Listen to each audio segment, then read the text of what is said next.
కాలసర్ప దోషంతో బాధపడుతున్నారా? వచ్చేయండి మరి. నేను ఒక మంచి ప్లేస్‌కి మీకు సొల్యూషన్ కోసం నేనైతే తీసుకెళ్తాను.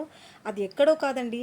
మన కడప విజయదుర్గ గుడిలో మంగళవారం రోజు 3-4:30 గంటల వరకు రాహుకాల పూజనైతే చేస్తారండి. మన కడపలో ఉండే ఆడవాళ్ళంతే కాకుండా చుట్టుపక్కల గ్రామాల నుంచి కూడా ఆడవాళ్ళు ఇంతమంది వచ్చారు అనంటే అర్థం చేసుకోండి. వారి వారి పాప కర్మలను ఎన్ని తెంచుకుంటున్నారో, వాళ్ళ పనులు ఏవైతే జరగట్లేదో అన్ని పనులు సవ్యంగా ఆ తల్లి చేస్తోందో మరి చూడండి మీరే. మీకు ఉద్యోగం లేదా? సుఖశాంతులు లేవా? చెడ్డ పనులు చేయవారుగా ఉంటున్నారా? పోనీ పెళ్ళి కావట్లేదా? సంతానం కుదరట్లేదా? సో మరి ఏవి జరగకపోయినా ఎటువంటి ప్రాబ్లంకైనా ఆ తల్లి మీకు సొల్యూషన్ ఇస్తుంది. గుడి ఎంట్రన్స్ నుంచి కూర్చుంటారండి ఆడవాళ్ళంతా. గుడి చుట్టూర్తా చూడండి, అసలు గుడి చుట్టూ మొత్తం ప్లేస్ ఇంత కూడా ఉండదు.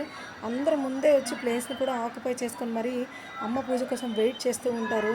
అమ్మకు పూలంట, పండ్లంట, నిమ్మకాయలు, పసుపు ముద్ద, అలా అందరూ భక్తిగా అమ్మ కోసము ఎన్నెన్ని తెచ్చుకొని ఇలా చేస్తూ ఉంటే మనకు చూడటానికి ఎంత సంతోషంగా అనిపిస్తుందో కదా.